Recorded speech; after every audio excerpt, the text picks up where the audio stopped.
Hello and welcome back to the 2021 Spirit International Amateur Golf Championship. I'm joined by Rose Zhang, member of Team USA and recipient of the 2021 Mark H. McCormick Medal.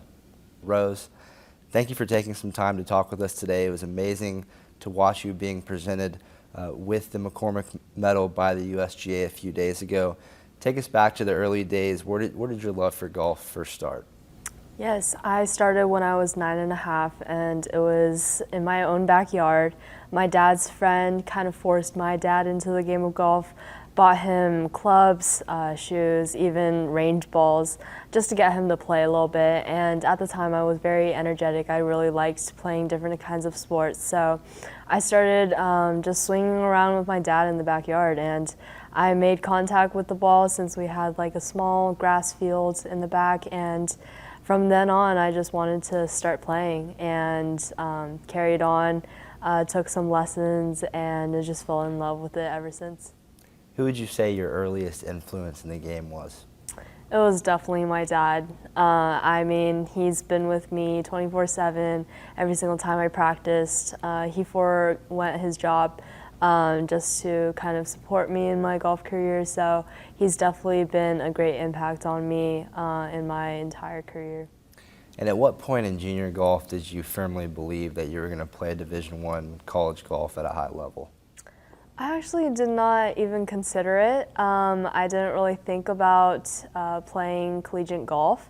I was just fell in love with the game. Every event that I played, I tried to play the best I could, and the scores just built on, and I started having visits with different college coaches in California, and from then on I was like, okay, collegiate golf sounds like a great idea. I really love this game, and college is a time where I really want to pursue that, so I went ahead and did it. Now back to junior golf, you were selected for the Junior USA Solheim Cup in 2019. How was that experience? It was amazing. I believe it was 2017 where I won the Junior PGA, and it gave me an exemption into the Junior Solheim Cup. And there's so many names that are, professionals now, and I've been able to just become really close with them, and representing my country for the first time was simply amazing. So it was an amazing week, and the venues were, as always, very prestigious, and I loved every second of it. You were a two-time Rolex Player of the Year as a junior, and you continue the trend as an amateur, winning your second straight Mark H. McCormick Award as the #1 amateur golfer. How have you been able to consistently stay at #1 over the years? I think it's just staying on top of what I'm doing and staying in the present. Obviously, there's a million voices out there, and sometimes that could be a little overwhelming, and for other people, they tend to listen in on those voices and or maybe overthink things too much. So I try to make things simple. I still have a very simple life. And I still have very amazing, supportive people around me. So they help keep me humble and keep me in the right direction, which I'm very grateful for, and I just keep doing what I'm doing. And before you even went to college, you won the 2020 U.S. Amateur at Woodmont Country Club. Now, just 10 days prior to that, you're fighting a wrist injury and considering withdrawing from the event. How are you able to persevere through such pain to win our nation's title? Yeah, it was definitely a crazy week. My coach, I talked to my coach about my injury, and he was very against me playing the event. But I said, this is going to be the first event that I played since COVID, so I really want to play it, and it's such a big event, I couldn't miss it. So I decided just to go ahead and do it, and perfectly that week. I just didn't have any expectations, no pressure at all, and I just kept taking care of my ball. And even though I did have to pop a little bit of Advil here and there, it was definitely a long ride, and beating Gabby in that 38-hole match was simply amazing. And that actually came a year before you won the U.S. Junior Amateur. and it must be a pretty rare feat to win the U.S. Amateur before you win the U.S. Junior. Did you feel like you were ready for collegiate golf well before you graduated high school? I did. I actually thought that I couldn't wait for collegiate golf. I feel like I was going to be able to develop my game more, learn more about the world, and just be with a team that's so supportive and amazing in what they do as well. I was just very ready to kind of get into the collegiate level and play with some of the girls that I played with since I was in junior golf. And you've even competed beyond the elite amateur competition, finishing 11th at the 2020 ANA Inspiration and breaking Michelle Wee's scoring record while doing so. How does it feel to be in the same conversation as Michelle?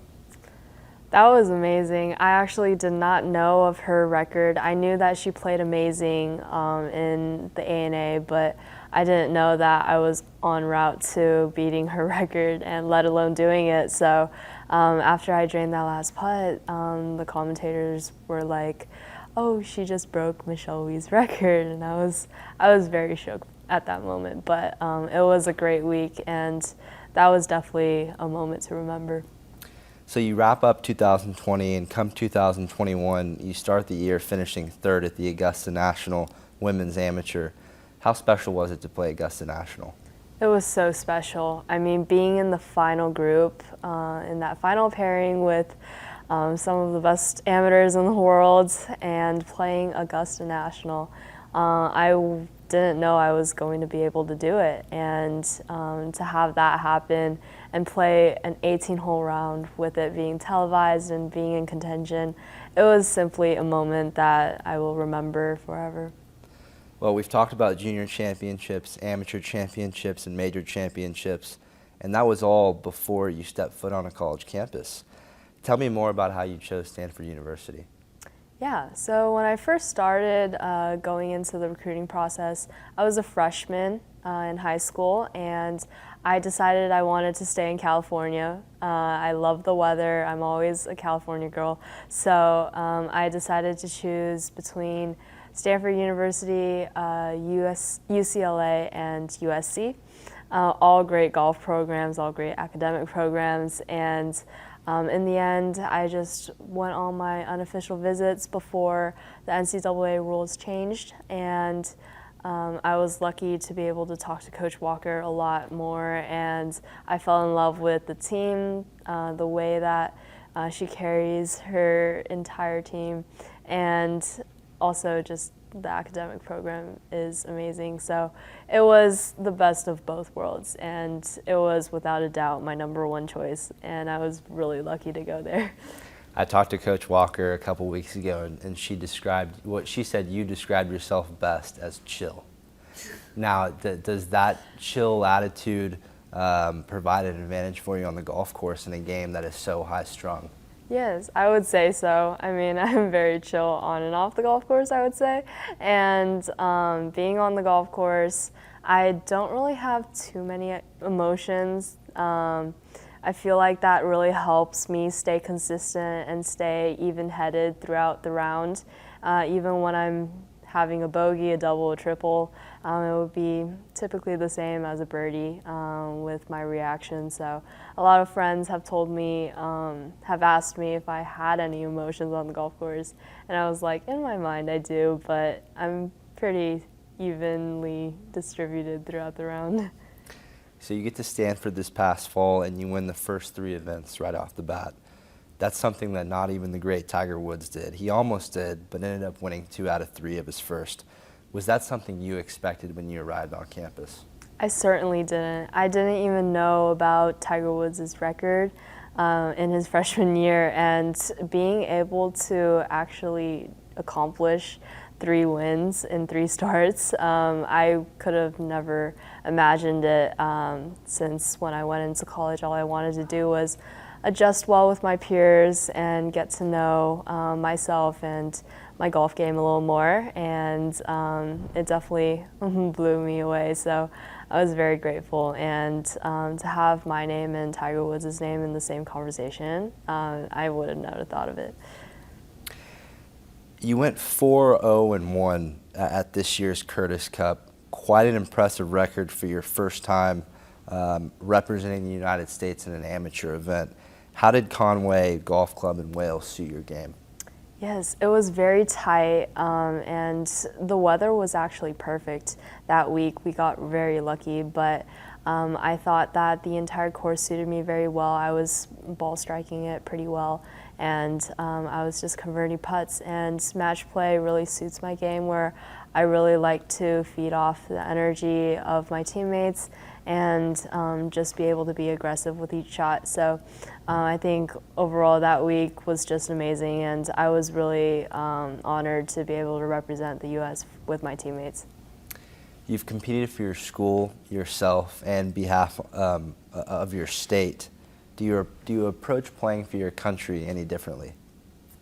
I feel like I don't. I just think of it as a way where I represent myself and the people around me, as long as I take care of what I need to do, and as well as I present myself in a positive light for whoever I'm playing with, I should be good to go. So I think that playing for my country is the hugest honor, and that's what all athletes want to do. But I just take it at a lighter approach, so there's not too much pressure into thinking about it. What was it like to get the call that you would represent the United States of America at the 2021 Spirit? It was great. I mean, Stacy, our captain, just came up to me at the AIG British Open, and she asked if I wanted to play. And I was immediately stoked. I was like, wow, this is amazing. There was a conflict where my team, my college team, is playing in Hawaii, so I was a little unsure with the scheduling, but once Coach Walker said it was good to go, I was all for it. And my playing partner, Rachel, is also playing with me, so it's really fun. Rose, congratulations on the McCormick Award, and best of luck the rest of the way in the Spirit and beyond. Thank you. Thank you.